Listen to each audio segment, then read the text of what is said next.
तो दोस्तों जैसे ही आप इंटरव्यूज को पास करने के लिए जाते हैं, अगर आपके साथ भी ये एरर मैसेज आता है date can not be below financial year, या फिर एरर मैसेज आता है date can not be above financial year, तो क्या है प्रॉब्लम।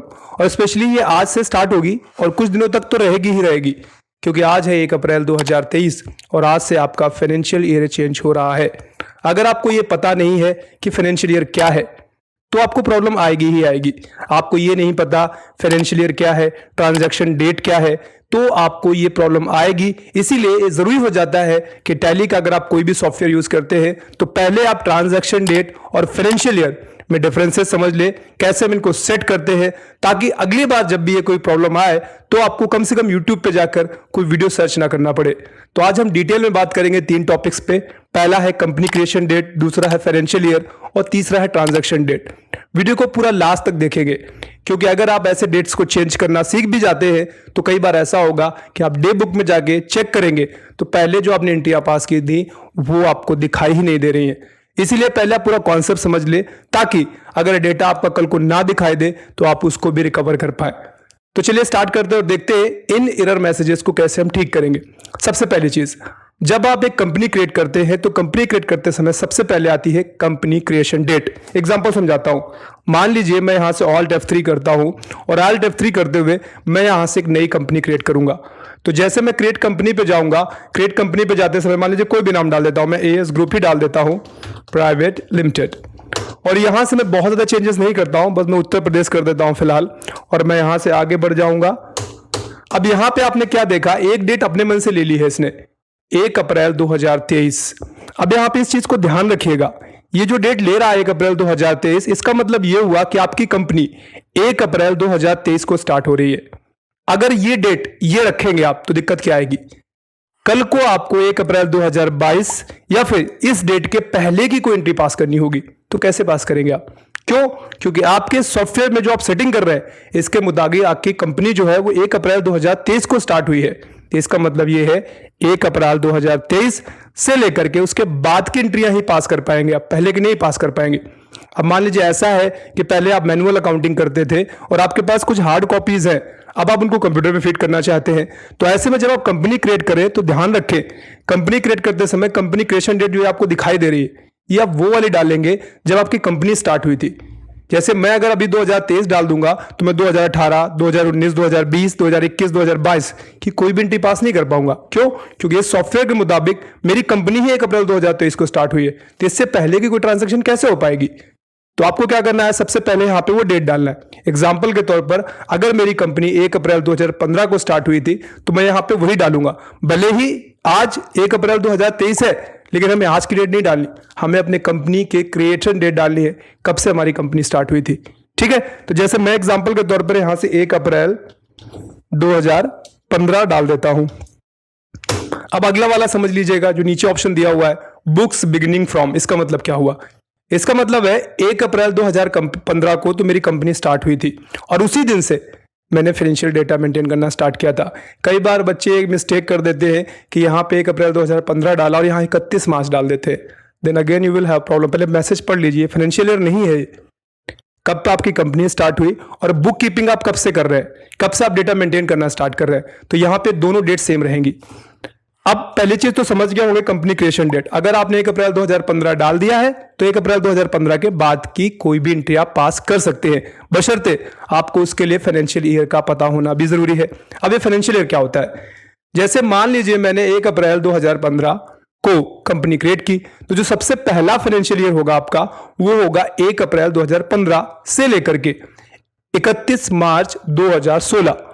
आपको ना पता हो तो बता दूं, अकाउंट्स में फाइनेंशियल ईयर 1 अप्रैल को स्टार्ट होता है और 31 मार्च को खत्म हो जाता है। यह हर साल चेंज होता रहता है। जैसे आज 1 अप्रैल 2023 है, तो इससे पहले जो फाइनेंशियल ईयर चल रहा था वो था आपका 1 अप्रैल 2022 से लेकर 31 मार्च, जो कल था, तो कल से वो खत्म हो गया। आज से नया फाइनेंशियल ईयर स्टार्ट हुआ है, तो आज से स्टार्ट हुआ इसलिए यूजर्स को प्रॉब्लम आ रही है। क्यों? क्योंकि उन्होंने अपना फाइनेंशियल ईयर चेंज ही नहीं किया है। अब जैसे यहां से अगर हमें फाइनेंशियल ईयर चेक करना है तो मैं वाउचर्स पे जाऊंगा और वाउचर्स पे जाने के बाद अगर अपनी आप कीबोर्ड से ऑल्ट एंड F2 दबाएंगे तो देखिए यहाँ पे फाइनेंशियल ईयर क्या आ रहा है, 1/4/2022 से 31/3/2023। अब देखो दिक्कत क्या आएगी। मैंने कहा अगर अभी भी आप एंट्री 1 अप्रैल 2018 की पास करना चाहते, मैंने कंपनी तो 2016 में क्रिएट की थी ना, तो नहीं पास कर पाएंगे आप। क्यों नहीं पास कर पाएंगे? क्योंकि आपका ये फाइनेंशियल ईयर जो चल रहा है इस समय, वो 1 अप्रैल 2022 से 31 मार्च 2023 का चल रहा है। ये भी ध्यान रखें, अगर आप आज ये चाहे कि आप 1 अप्रैल 2023 की एंट्री पास करें, वो भी नहीं कर पाएंगे। क्यों? क्योंकि आप पिछले साल का आपका फाइनेंशियल ईयर चल रहा है अभी। तो फाइनेंशियल ईयर ध्यान रखते हैं, जब भी आप एंट्रीज को पास करते हैं तो वो एंट्री का वही फाइनेंशियल ईयर पहले सेट करें। जैसे आपको 2018 की एंट्री कोई पास करनी है तो पहले यहां पे आइए और आप 2018 वाला फाइनेंशियल ईयर सेट करिए। तो मैं यहां से 2018 से 31 मार्च 2019, ये ध्यान रखें, एंट्री को पास करने के बाद फिर से चेंज कर सकते हैं, कोई दिक्कत नहीं। जैसे पहले का जो भी एंट्रीज हैं आपकी वो पास कर लें इस फाइनेंशियल ईयर में, और बाद में जो लेटेस्ट वाली एंट्रियां होंगी वो फिर से आप बाकी आके यहाँ पे फाइनेंशियल चेंज कर लेंगे। जैसे मान लीजिए मुझे याद आया कि मैंने 2022 की कोई एंट्री नहीं पास की थी, बाय मिस्टेक में भूल गया था। अभी क्या होगा, आपका फाइनेंशियल आज से नया स्टार्ट हो जाएगा, तो उसके लिए मैं बताऊंगा आपको। यहां से मैंने फाइनेंशियल ईयर डाली है, ठीक है। अभी मैं मान लीजिए मुझे कोई एंट्री पास करनी है, जैसे मैंने बिल्डिंग खरीदी है 10 लाख रुपए की, तो मैं क्या करूंगा, यहां से क्रिएट पे जाऊंगा और मैं यहां से बिल्डिंग डालता हूं। बिल्डिंग फिक्स एसेट्स में जाएगी आपकी, और मैं कंट्रोल ए करके सेव करता हूं। मैं कुछ भी पैसे भर देता हूं ऐसे समझाने के लिए आपको, और मैं एंटर प्रेस करता हूं। यहां से 2 में कैश डाल देता हूं, और मैं अब यहां पे एक चीज देखिएगा, ऊपर लिखा हुआ 1 अप्रैल 2022, ठीक है।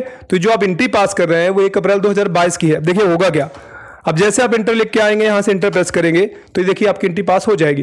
पहले का फाइनेंशियल ईयर है, ठीक है। 1 अप्रैल 2022 का फाइनेंशियल ईयर आपका था। मैं अभी फिर से दिखा दूं आपको, आपका जो फाइनेंशियल ईयर था, मैं यहां से ऑल्ट F2 करूंगा, और ऑल्ट F2 के बाद आप देखिए यहां से जो मेरा फाइनेंशियल ईयर बहुत बहुत बड़ा सेट कर दिया है मैंने, 1 अप्रैल 2018 से 31 मार्च 2029 तक का, जबकि फाइनेंशियल ईयर 1 साल का होता है। क्या होता अगर मैं यहां से नीचे वाले में 31 मार्च 2019 कर देता, तो क्या होगा देखते हैं जरा।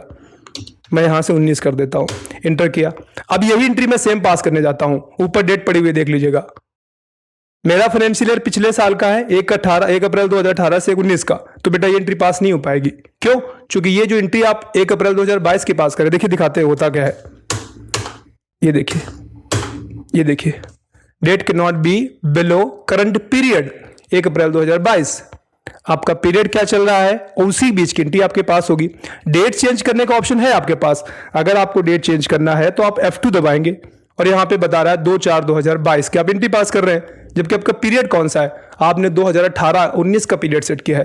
तो यहां पर आप एंट्री 2018-19 की पास कर सकते हैं। एग्जाम्पल, अगर यही मैं डेट 2018 कर दूं, अब आप इस एंट्री को पास करेंगे और ये एंट्री आपके पास हो जाएगी। देखिए इंटर करूंगा और ये एंट्री पास हो जाएगी। क्यों पास हो रही है? क्योंकि मेरी कंपनी स्टार्ट हुई थी 2015 में, और मेरा जो फाइनेंशियल ईयर मैंने सेट किया है वो 2018-2019 का है।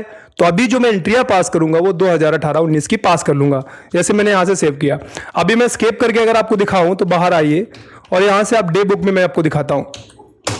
डे बुक में आपको एक एंट्री दिख रही है। क्यों दिख रही है? क्योंकि यहां पर आपका अप्रैल 2018 है, ठीक है। अब यहीं पे मिस्टेक क्या होगी मैं बताता हूं। मान लीजिए मैंने अब आज की मुझे एंट्री पास करनी है, वो पिछली एंट्री मैं पास कर चुका, तो ऑब्वियस सी बात है अब अगला फाइनेंशियल ईयर आपका आज से स्टार्ट होगा। तो जैसे मैं यहां पे आऊंगा, सबसे पहले मैं फाइनेंशियल ईयर सेट करूंगा। देखिए फाइनेंशियल ईयर हर साल बदलता है, और इसीलिए 1 अप्रैल को बहुत सारे यूजर्स को प्रॉब्लम आता है। क्यों? क्योंकि वो अपना फाइनेंशियल ईयर चेंज नहीं कर दे। भाई जिन्होंने अभी तक चेंज नहीं किया है उनका फाइनेंशियल जो समय होगा बाय डिफॉल्ट वो होगा 1 अप्रैल 2022 से 31 मार्च 2023, जो कि कल का था। और एंट्री आप आज की पास करना चाहते हो, कैसे पास होगी आपकी एंट्री? आज की पास ही नहीं होगी। उसके लिए आपको आज से फाइनेंशियल ईयर चेंज करना पड़ेगा, यहीं से आके। अब जैसे मान लीजिए यहां से मैंने फाइनेंशियल ईयर चेंज कर दिया, ये नहीं किया, जैसे ना किया होता तो क्या होता, मैं यहां से 1/4/2023 कर भी देता हूं मान लीजिए एग्जांपल के तौर पर, और यहां से मैं कर देता हूं 31 मार्च 2024, क्योंकि अब हमारा फाइनेंशियल ईयर यही होगा 24, ठीक है। अब देखते हैं इशू क्या आएगा। पहले मैं यहां से बाहर आऊंगा, और बाहर आने के बाद अभी मैं डे बुक पे जाऊंगा, और देखेंगे आप यहां से एंट्रियां गायब हो गई। एक्चुअल में एंट्रियां गायब नहीं हुई है, एंट्रियां यही है, बट प्रॉब्लम क्या है, अब ऊपर डेट देखिए आप 1 अप्रैल 2023। तो 1 अप्रैल 2023 का तो कोई ट्रांजैक्शन अभी हुआ नहीं है। जो हमने एंट्री पास की थी वो पहले की थी 1 अप्रैल 2018 की, तो एंट्रियां कहीं नहीं गई। अगर आपको 1 अप्रैल 2018 की एंट्री देखनी है तो आप चाहे तो 2 तरीके से, या तो डेट सेट कर दे यहीं पे आकर, जिस डेट की देखनी है। अभी मैं F2 दबाऊंगा और यहां से 1/4 18 इंटर करूंगा। ओ एक बार फाइनेंशियल चेक करेंगे, मुझे याद नहीं आ रहा मैंने डेट कब की डाली थी वो, तो मैं उसे ऑल्ट F2 करता हूं और इसके बाद मैं यहां से 2016 से लेकर के मैं देखना चाहता हूं